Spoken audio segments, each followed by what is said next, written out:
Welcome to our Trump Briefing show. In today's headlines, Defense Secretary Pete Hegseth is ramping up military presence in the Middle East, deploying 2 aircraft carriers to tackle the ongoing conflict with Houthi rebels. This move is a clear signal of U.S. commitment to regional stability and deterrence against Iranian influence. In other news, music legend Neil Young has made the tough decision to cancel his free concert in Ukraine due to escalating safety concerns. Although he was excited to perform as part of his Love Earth tour, the situation on the ground has made it impossible to proceed responsibly. Young continues to express his support for Ukraine and its courageous leadership. Lastly, tech mogul Elon Musk met with Hegseth at the Pentagon to discuss potential innovations in defense efficiencies amid budget cuts. While the meeting stirred some speculation, it seems to be focused on finding smarter ways to manage resources rather than sensitive military strategies. Please stay tuned for more detailed coverage. The Toronto Star reports that U.S. Defense Secretary Pete Hegseth is significantly increasing the naval presence in the Middle East by deploying 2 aircraft carriers next month. This decision comes as the U.S. intensifies its military operations against the Yemen-based Houthi rebels, who have been launching attacks on commercial and military vessels in the region. The USS Harry S. Truman will remain in the area for an extended period, while the USS Carl Vinson, currently in the Pacific, is being redirected to the Middle East. This strategic move not only provides additional military resources but also sends a strong deterrent message to Iran, the Houthis' primary supporter. The U.S. military has ramped up its offensive actions against the rebels, marking a shift in military strategy under the current administration. In another story from the Toronto Star, legendary musician Neil Young has cancelled his planned free concert in Ukraine, citing safety concerns due to the ongoing conflict with Russia. Initially, Young had expressed excitement about performing in Ukraine as part of his Love Earth World Tour. However, the rapidly changing situation on the ground led him to prioritize the safety of his crew and instruments. Young reaffirmed his support for Ukraine, praising its leadership and expressing solidarity with the nation. This cancellation comes amidst efforts for a ceasefire between Ukraine and Russia, highlighting the precariousness of the situation as attacks continue in various regions, including the recent drone strikes in Odessa. Additionally, the Toronto Star covers a meeting between Elon Musk and Defense Secretary Hegseth at the Pentagon, where Musk expressed his willingness to assist the Department of Defense in its efforts to innovate and improve efficiency.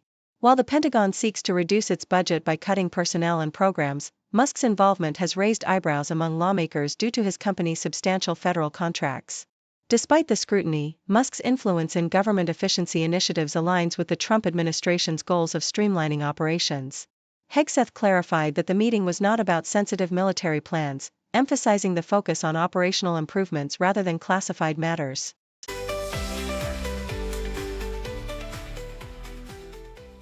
The Toronto Star reports that Pierre Poilievre, the Conservative leader, is attempting to shift his campaign strategy away from the carbon tax narrative that has dominated his messaging. Announcing the introduction of shovel-ready zones aimed at expediting development projects, Poilievre is trying to demonstrate a proactive approach to governance. However, the Conservatives have been struggling in the polls, now tied with the Carney-led Liberals, as their previous tactics of attacking Carney and promising to axe the carbon tax have failed to resonate with voters. The article emphasizes the need for the Conservatives to adapt their campaign significantly and focus on the pressing issue of standing up to Trump, as this has emerged as a crucial factor in the upcoming election. The Independent highlights President Donald Trump's announcement of a new contract awarded to Boeing for the development of a 6th-generation fighter jet, the F-47.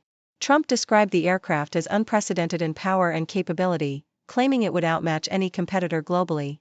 Defense Secretary Pete Hegseth and Air Force leaders echoed Trump's sentiments, emphasizing that this investment not only strengthens the U.S. military but also serves as a message to allies and adversaries alike.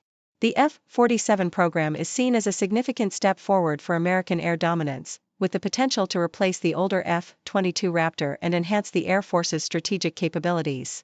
In another piece from The Independent, former Arizona gubernatorial candidate Kari Lake confronts her previous opponent, Senator Ruben Gallego, during an unexpected encounter at a private club in Washington, D.C. Lake's provocative remark about Gallego being bought and paid for by the cartels stems from their contentious campaign exchanges, where she had previously made unsubstantiated claims about his family's drug trafficking history.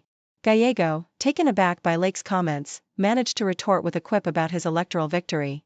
The incident has sparked criticism of Lake's tactics, with observers labeling her approach as morally reprehensible and highlighting the importance of not holding individuals accountable for their parents' actions, a sentiment echoed in Gallego's reflections on his challenging upbringing.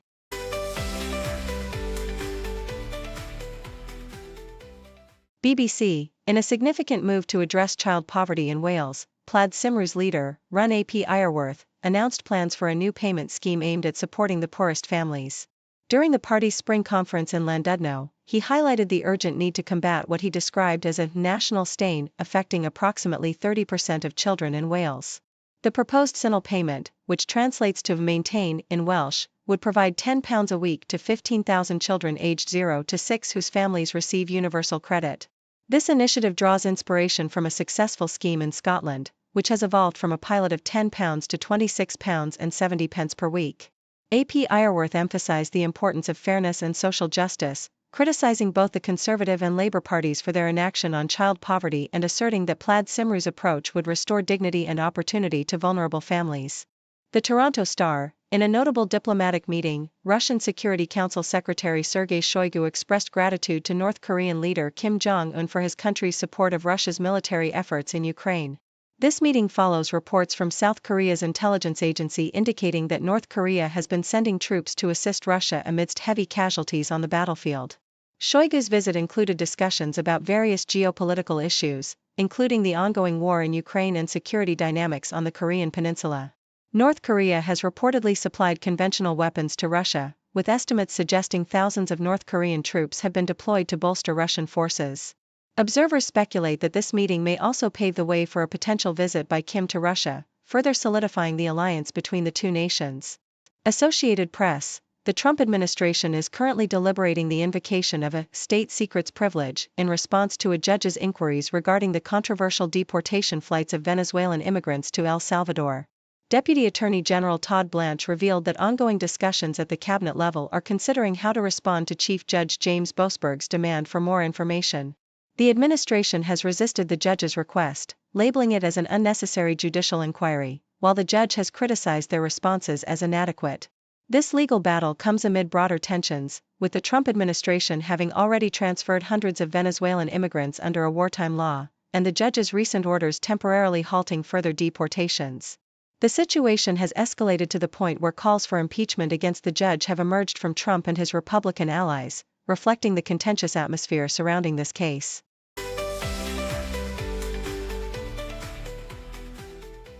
The Independent reports that President Donald Trump is considering an invitation from King Charles III for the United States to become an associate member of the Commonwealth of Nations, a group of 56 countries, many of which were once British colonies.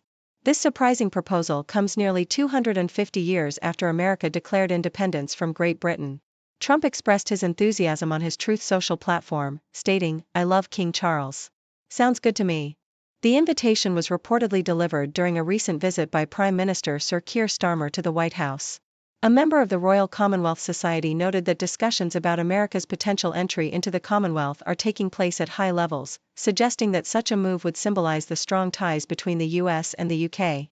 It could also help alleviate tensions related to Trump's controversial remarks about Canada, a founding Commonwealth member, and its status as an independent nation. Thank you for tuning in. The content above showcases the latest briefing reports and analytical synopses, thoughtfully curated by the 6Do team.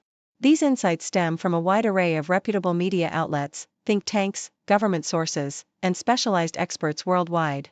We encourage you to explore these sources for a comprehensive perspective.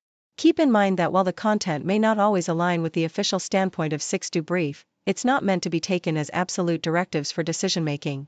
Comprising seasoned media professionals, learned scholars, and accomplished scientists, the 6Do team embodies a trailblazing, fully independent media entity.